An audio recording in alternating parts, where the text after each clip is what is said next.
Hi guys, welcome back. I'm so excited that you're here and you clicked to see what's happening. So today we are going to discuss some of the basic farm tools that you must have.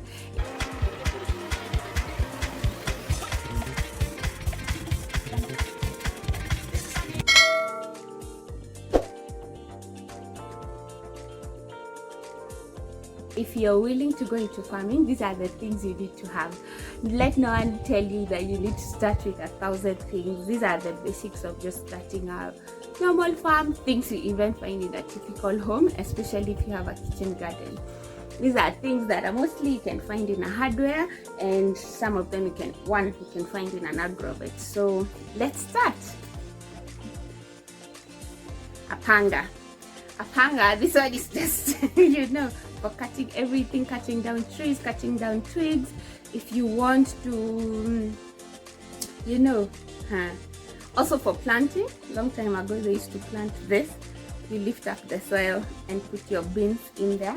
So it's a multi-purpose tool that you must have, and then you have to ensure that it's sharp at all times, because this is how people get blisters and start hating farming. So do not use too much energy. Go sharpen your panga and have it ready for work. So the other next thing is a watering can. This is a must-have in all farms, whether you're doing irrigation or not. This is basically maybe even for your seed bed, for the places that you're feeling they're not adequately irrigated. If you haven't started technical irrigation, this is just one of the ways you can make sure that you're not causing soil erosion. So this thing is like a shower, and soil won't move as much, your seed won't get exposed, because that's the thing. People put up a seed bed but they don't get a watering can. So when they pour water without this kind of system, it just waters away their topsoil and some of their seeds, and then they're like, oh, they didn't germinate, and that kind of story. So the other tool you need in the farm is a rake. This one, I love this one because it's not problematic. It's full on steel, which means it's been welded. You can get them in the modern hardwares. Don't go for the wooden hand, because wood and metal don't mesh. After a few minutes of work, you'll find that they are disconnecting and then work has to stop. But this one, even if it cuts, you can just weld it back. So the next item is the spade. This one has a lot of work, especially for us because we are organic farmers, so we do a lot of composting. So this is ideal for turning out the organic matter so that it can evenly cure, for lack of a better word. So this is what happens when you're making organic fertilizer, is that so you put all your organic stuff that you've collected over time in a pit, and then you have to keep turning so that the microorganisms keep breaking it down for your plants to be able to absorb it once you put it to the roots. Am I making sense? Yeah, because nature has everything.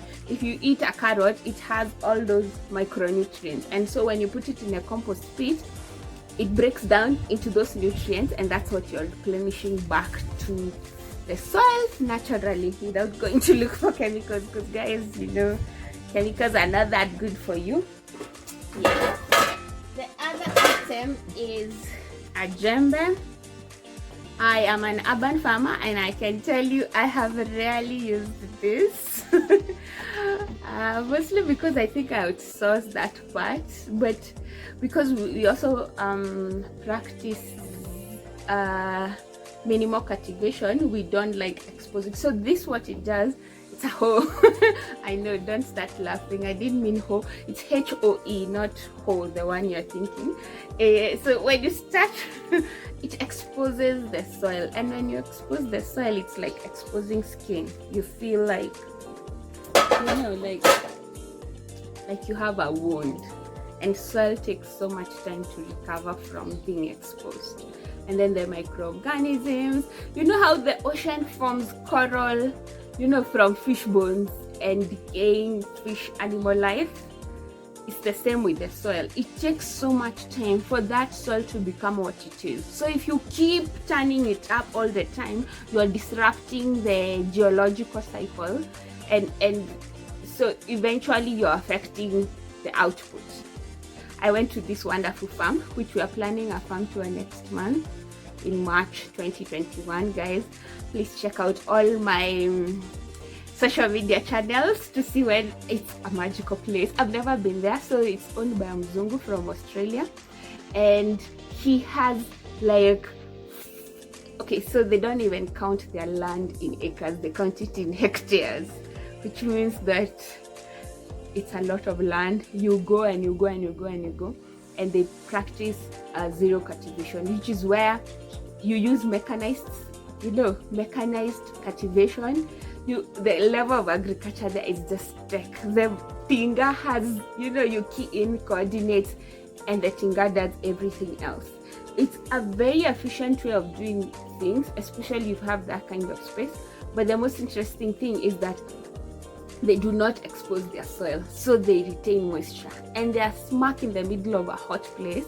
So you find that even if there is evaporation, their land always has moisture, and they're always growing things all year round without irrigation. Like, if something can save you money for irrigation, getting a borehole, getting drip irrigation systems, why not? Listen, and you're saving the earth and you're saving the ecosystem.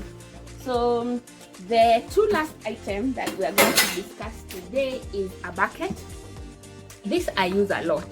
For harvesting, you put things here before you put them in the wheelbarrow to be taken to the store. This also I use, for just carrying things, for carrying fertilizer, for carrying so many things. Because sometimes when you're going to the farm, you don't even know, do I carry a basket? Then you're thinking that's too bougie, but a bucket. Because every time, any farmer here, raise your hand or write in the comment below. Like, every time you think, I'm just going for a stroll in the farm, you always end up with something you're carrying home, to harvest, something hidden somewhere that you didn't know is there, and you're like, oh, let me go enjoy these melons. So that's what the bucket is for. It's just for strolling around, for carrying things so that you're not overwhelmed. And a wheelbarrow is too bulky, so this is my go-to thing for just making work easier in the farm. Also, if you are planting in large scale and you have farm workers or mamas have come and they're carrying seedlings, this is how you carry it. Yes, so you give them buckets each, and they're supposed to carry X amount of seedlings, X amount of fertilizer. If they're supposed to use 10 kilos of fertilizer, this is how. A good bucket. This is a recycled paint bucket. Don't go buying those new ones from the supermarket. They'll break down in 2 seconds. You need a heavy duty one like this one. Yes, so now you know. So the other thing that you need in the farm is a knapsack sprayer. Amiran has not sponsored this video, but I kinda like this knapsack sprayer of theirs because it is fast, it's efficient, and it mists very well. Remember my video on how to properly spray your crops, whether you're doing organic or inorganic.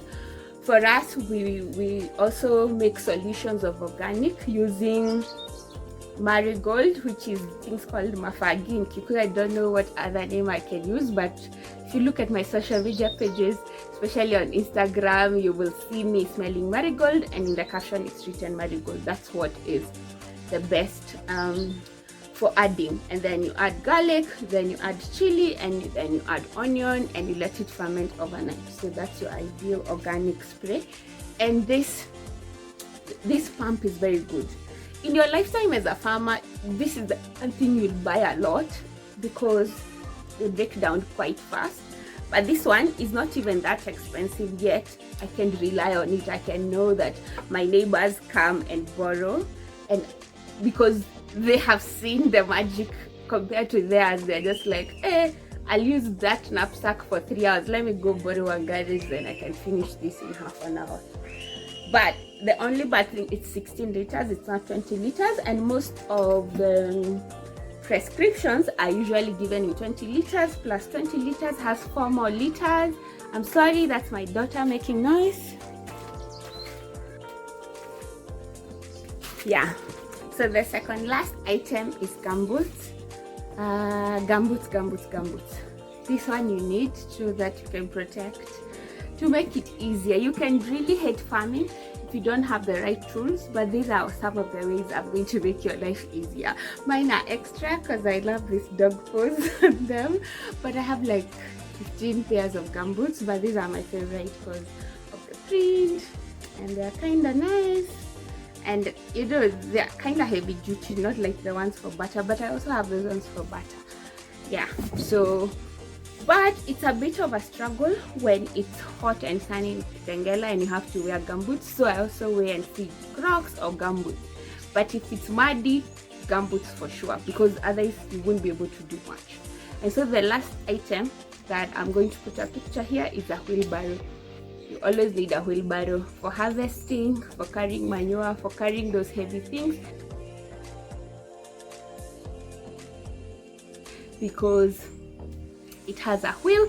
When you're buying your wheelbarrow, buy the big wheeled wheelbarrow. Yeah, they are made in